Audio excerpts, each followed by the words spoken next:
Title: Reddit's scariest in-flight horror story. So, tonight's story comes from a Reddit user who spent years working as a flight attendant.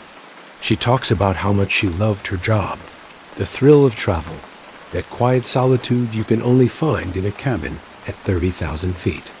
But one flight, just a routine red-eye, changed everything.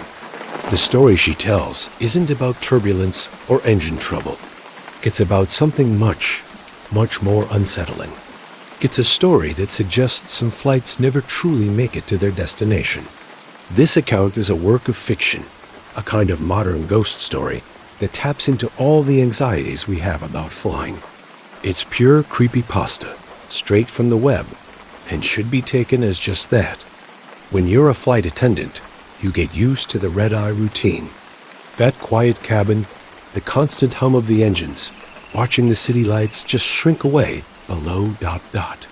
It all becomes familiar. But on what was supposed to be a totally ordinary flight from LA to Boston, I started to notice things ... Things that weren't on any checklist. Passengers who didn't exist on the manifest. Voices crackling over the intercom when no one was speaking.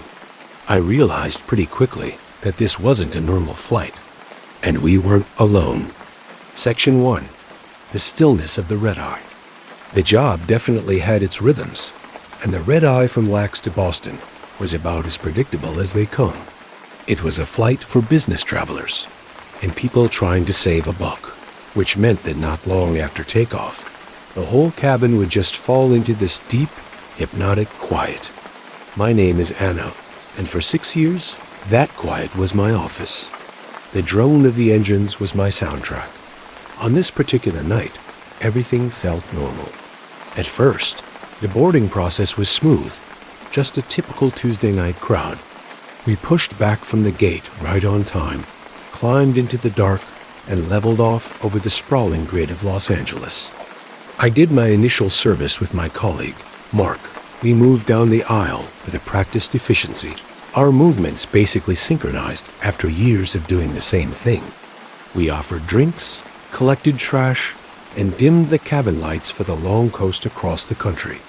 Most passengers were already leaning against the windows, neck pillows on, chasing sleep. A few had their reading lights on, casting these small cones of light in the dark. Mark went to the back galley to get ready for his break, leaving me to hold down the fort up front. I settled into the jump seat, pulling out a book, but mostly just letting my mind drift. The stillness was absolute. The only sounds were that ever-present hum of the plane and the soft rhythmic breathing of 100 sleeping strangers. It was peaceful. It was exactly how it was supposed to be. The first few hours of the flight passed in this serene monotony. I did my rounds, walking the length of the aisle, my soft-soled shoes silent on the carpet. I checked the galleys, made sure the lavatories were stocked, and just kept a quiet watch.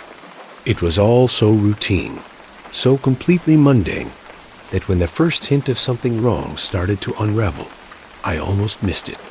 Section 2. The first wrong details. It started with a call button from seat 14B. I walked over and saw a man who looked to be in his late 50s, with a neatly trimmed mustache and tired eyes. He asked for a blanket, his voice a polite whisper. I smiled and told him I'd be right back. I went to the front galley, grabbed a sealed plastic blanket, and walked back to his seat. As I handed it to him, I pulled out my company tablet to log the request, just standard procedure. I pulled up the passenger manifest, a digital map of the entire cabin, and I froze. According to the manifest, seat 14B was empty. I frowned, refreshed the screen, figured it was just a glitch. Sometimes last-minute changes didn't sync up right away, but the system was up to date.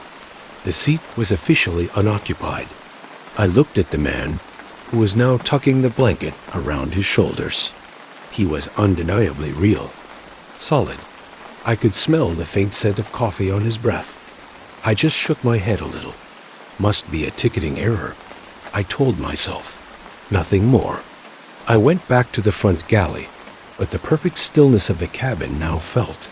different. It felt strained. A little while later, during another walkthrough, I noticed an older woman sitting in 2C. She was knitting. The needles were long and metal, clicking together softly in the dim light.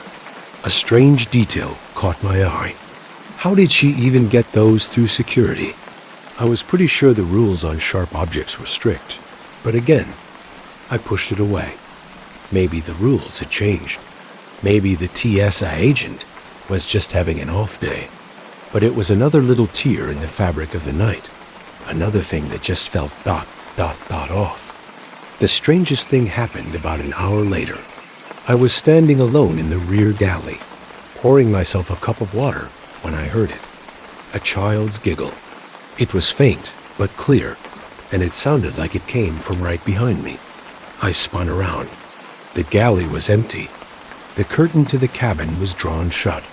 There were only 3 children on the flight manifest, all seated with their parents in the front half of the plane, and all of them were fast asleep. My heart started hammering. That comforting hum of the engines, it didn't feel so comforting anymore.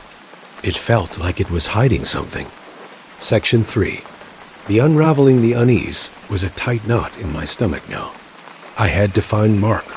He was in the back, reading a magazine, looking completely unfazed. "Hey," I whispered, trying to keep my voice steady. "Are you noticing anything weird tonight?" He looked up, a placid expression on his face. "Weird how?" "It's a quiet flight, best kind." "I don't know," I said. "I feel like there are more people on board than there should be." He shrugged. "It's a full flight, Anna. Just feels that way sometimes." His casual response should have made me feel better, but it did the opposite. I decided to do another head count, this time more carefully. I walked from the back to the front, my eyes scanning each row, clicking a little tally counter on my phone. When I got to the cockpit door, I looked at the number. It didn't match. It wasn't even close.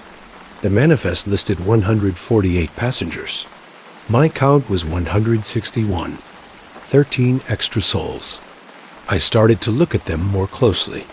The man in 14B, the woman with her knitting, a young couple in the back row, holding hands, their clothes, the cut of his collar, the pattern on her dress seemed slightly out of style, like something from a decade or 2 ago.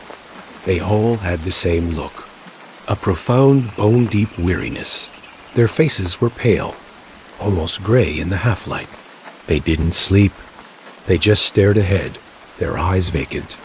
That's when the intercom crackled to life. It wasn't the clean chime that precedes an announcement, but a harsh burst of static. Then a voice. It was garbled, distorted, as if coming from a great distance. ... losing altitude. ... Can anyone hear ... It cut out as quickly as it started. I lunged for the cockpit phone. "Did you just say something?" I asked, my voice trembling. The captain's voice came back, laced with confusion. "Negative, Anna.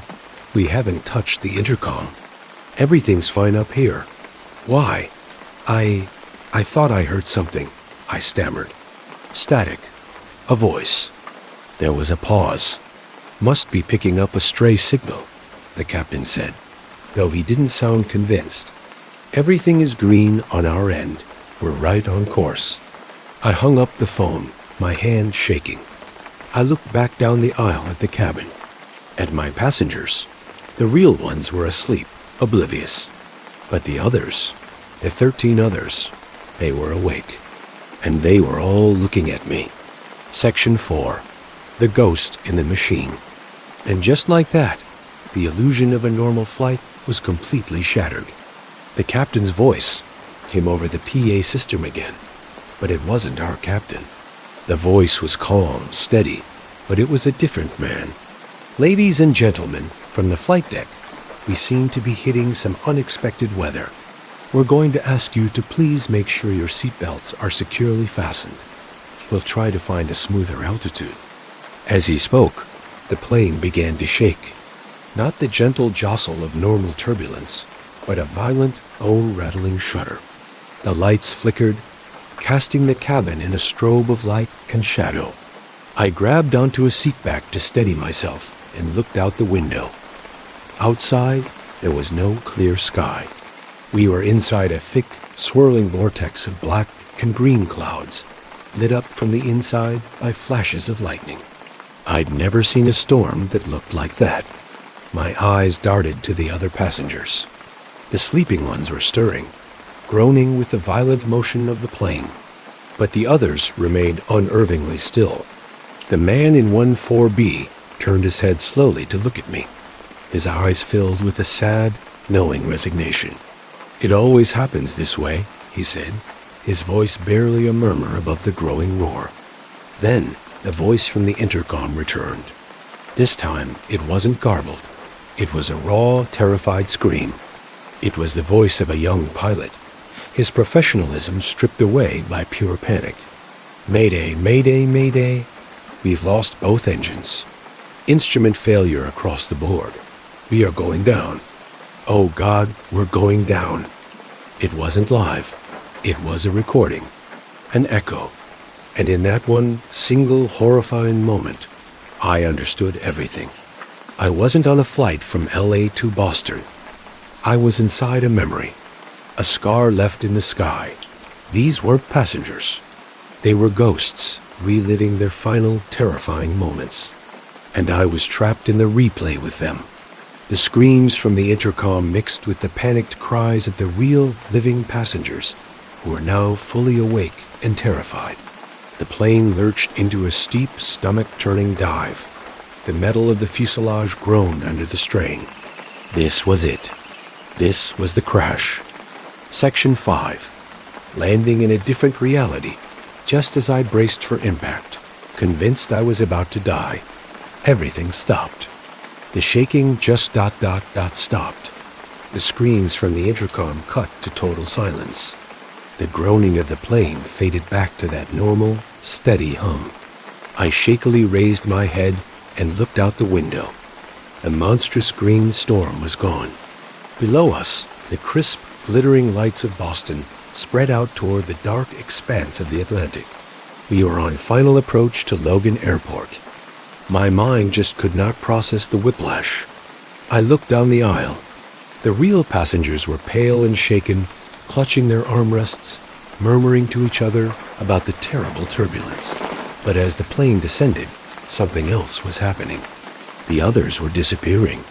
The woman in 22C, her knitting needles now still, grew transparent, fading like a photograph left in the sun. The couple in the back row flickered and vanished. The man in 14B gave me one last, sorrowful look before dissolving into the seat. By the time our wheels touched the runway with a gentle bump, every last one of them was gone. The taxi to the gate was the quietest, most tense 10 minutes of my life. When the seatbelt sign pinged off, there was no usual rush to stand up. Everyone seemed exhausted, drained. As the gate agent opened the door, I looked at Mark. His face was ashen. "Worst turbulence I've ever felt," he said, wiping sweat from his brow. "Thought we were going to lose it for a second there." Did you see them?" I asked, my voice a whisper. "The other passengers?" He just stared at me. "What are you talking about, Anna? What other passengers?" He had no memory of them. None of the crew did. To them, it was just a rough flight, a bad storm, but I knew what I had seen. Section 6. The unmarked grave. I couldn't fly after that. I called in sick for a week, and another, and then I put in my resignation. I couldn't shake the image of their faces, the sound of the pilot's final screams. I became obsessed. I spent weeks just digging through old news archives online, looking for anything, any aviation disaster that could explain what I saw. The search felt hopeless, like I was hunting for a ghost in a graveyard of old data. But then I found it. It wasn't a major headline. It was a small, buried article from a Pennsylvania newspaper, dated 15 years prior. The headline was simple: "Commuter plane lost in storm. No survivors." It was Transcon Air, Flight 1128, a red-eye from Los Angeles to Boston. The article mentioned unconfirmed reports of a violent, unusual storm system over the state that night. The number of passengers and crew on board? 161. It went down in a remote part of the Allegheny National Forest, and because of the fire and how remote the area was, a lot of the wreckage was never even recovered. They never finished their flight, but some echo of their terror and their existence remains. I believe that on some nights, when the conditions are just right, Flight 1128 still tries to make its final approach. It's still flying that route, trapped in a loop, filled with souls who don't know they're dead. I was just unlucky enough to have a ticket for the same airspace at the same time. I don't look at the night sky the same way anymore. I can't help but wonder how many other ghost flights are up there, silently crisscrossing the darkness, forever flying home. It's always the fear of the unknown that gets you the most, and stories like this really tap into that. What do you think happened on that flight? Have you ever had a strange or unexplainable experience while traveling? Let me know in the comments below. And hey, if you like this story, do me a favor and hit that like button and subscribe for more tales from the dark side of the web. Conclusion: thanks for listening. Stay safe out there. And maybe be careful what you wish for next time you're hoping for a quiet flight. Title: 3 horrifying true airport horror stories from Reddit ***. You're 30,000 feet in the air, sealed in a metal tube with hundreds of strangers. You pop in your headphones, close your eyes, and trust that you're safe. But what if the person sitting just inches away from you has a horrifying secret? These are 3 allegedly true airport and airplane horror stories, sourced directly from travelers who thought they were on their way to a safe landing. They're a chilling reminder that sometimes the biggest danger isn't turbulence ... It's the person sitting right next to you. Story 1. The Midnight Restroom. Our first story comes from a Redditor who found herself in that weird, empty space of a nearly deserted airport late at night. If you've traveled a lot, you know this feeling. The hustle and bustle of the day is gone, leaving behind this hollow silence, broken only by the hum of the building or the distant roll of a suitcase. She was waiting for a late connecting flight, the kind of red-eye that leaves you feeling groggy and completely disconnected from the world. It was almost midnight, and the terminal was a total ghost town. Needing to use the restroom, she walked down a long, empty hallway toward the signs. The fluorescent lights seemed to flicker just a little too much, casting these long, dancing shadows. When she pushed open the heavy door to the women's room, she was hit with this unnerving quiet. It was completely empty. The long row of sinks and mirrors just reflected the vacant stalls behind her. She picked a stall, locked the door, and for a second, the silence was almost peaceful. That peace was shattered in an instant. Right as she was about to leave the stall, she heard the main restroom door creak open. Footsteps followed, but they were odd, not the usual click-clack of heels or the soft thud of sneakers. These were slow, deliberate, and almost silent, like someone was actively trying not to be heard. Then, another sound of stall door shutting, just a few down from hers. She waited, expecting to hear the usual noises, but there was nothing. Just more silence. A knot of anxiety started to tighten in her stomach. Why would someone be so quiet? Her mind began to race. She tried to tell herself she was just being paranoid, that the creepy, empty airport was getting to her. She finished up, went to wash her hands, and kept her eyes glued to her own reflection in the mirror, trying her best not to look at that closed stall door. As she was drying her hands, she heard the toilet in that stall flush. But it was one of those courtesy flushes, the kind you do when you're not really using it. The sound was hollow, and nothing else followed. No rustling clothes, no unlocking the door. Just as this primal fear was starting to take over, the main restroom door swung open again. This time, it was a uniformed security guard. He did a quick scan of the room, and his eyes immediately locked onto that closed stall. He looked at the Redditor, then back at the stall. "Ma'am," he said, his voice low but firm. Then he walked right over and knocked on the stall door. "This is a women's restroom," he said. It wasn't a question. It was a command. The stall door slowly opened, and a man stepped out. He was wearing a black hoodie that hid most of his face. He didn't say a single word. He just stared at the guard, glanced over at the woman, and walked out. The security guard followed him, leaving our traveler all alone again in the now terrifyingly silent restroom. It was only then that the full weight of what just happened crashed down on her. The man hadn't made a sound when he came in. He hadn't used the toilet. He was just waiting in a deserted women's restroom at midnight for someone to be alone. She said she has never been more grateful for the random, perfectly timed appearance of a security guard in her entire life. She was just a moment away from a situation she might not have walked away from. Story 2. The Helpful Stranger in Rome. Sometimes the danger isn't hiding in the quiet corners. Sometimes it uses the chaos of a crowd to its advantage, preying on confused travelers in a place they don't know. This story comes from a woman who was traveling through Rome with her friend. They were both American, pretty young, and totally exhausted after a long day of sightseeing before their flight. They were sitting near their gate, trying to keep their eyes open, when a man came up to them.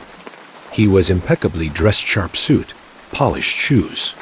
He had a warm, disarming smile and spoke perfect English. He introduced himself, claiming he worked for the airport's guest relations. "I have some bad news, I'm afraid," he said, his voice full of professional sympathy. "There's been a major system failure. All flights are about to be canceled for the night." The narrator's friend immediately started to panic. They had a connecting flight they absolutely could not miss. The man seemed to sense this right away and focused all his attention on the friend, the one who was more visibly upset. "Do not worry," he said smoothly, talking right to her. "I can help you. I am arranging for a private car to take a few of us to Naples. There's another airport there, and you can get a flight out in the morning. It's the only way." But the narrator felt that deep gut feeling that something was just wrong. The airport didn't seem chaotic. The departure board still showed their flight as being on time. Why would an airport employee be setting up a private car instead of sending them to an official help desk? She tried to cut in, but the man was a master at this. He kept his focus entirely on her friend, isolating her from the conversation. He spoke quickly, creating this false sense of urgency. "You must decide now. The car is leaving very soon. I can only take a few people." He then gestured specifically to her American friend and said, "You come with me. I will get everything sorted." He was actively trying to separate them. In that moment, the narrator's gut feeling turned into pure alarm. She grabbed her friend's arm. "No," she said, her voice shaking a little, but firm. "We're not going anywhere." For just a split second, the man's friendly mask flickered. A flash of annoyance crossed his eyes before the charming smile was back in place. "It is perfectly safe," he insisted, his voice a bit more forceful now. "I work for the airport. You have to trust me." He even reached out like he was going to take her friend's luggage. The narrator physically pulled her friend back, putting herself between them and the man. "I said no," she repeated. The man held their gaze for another long moment, a strange, calculating look on his face. When he saw they weren't going to budge, he just turned around and walked away, disappearing back into the terminal crowd. They kept watching the departure board, and sure enough, their flight was never canceled. It boarded right on time. The narrator later said how easily her friend could have been lured away. The man was a predator who had his script perfected, using a believable story and a confident attitude to target vulnerable travelers. He wasn't offering help. He was setting a trap. Story 3. The Whisper on the Red Eye. For this last story, We go to the one place you're supposed to be totally secure and totally trapped: the airplane itself. A Redditor shared an experience that started as just a small annoyance, but slowly unraveled into something deeply creepy. She was on an overnight red-eye flight, really hoping to get some sleep. She had the window seat, her friend was in the middle, and a stranger had the aisle seat. A few hours into the flight, the cabin was dark and most people were asleep. That's when she felt something weird. A light, but persistent, tugging at her foot. At first, she thought it was an accident. Maybe the person behind her stretched out and bumped her.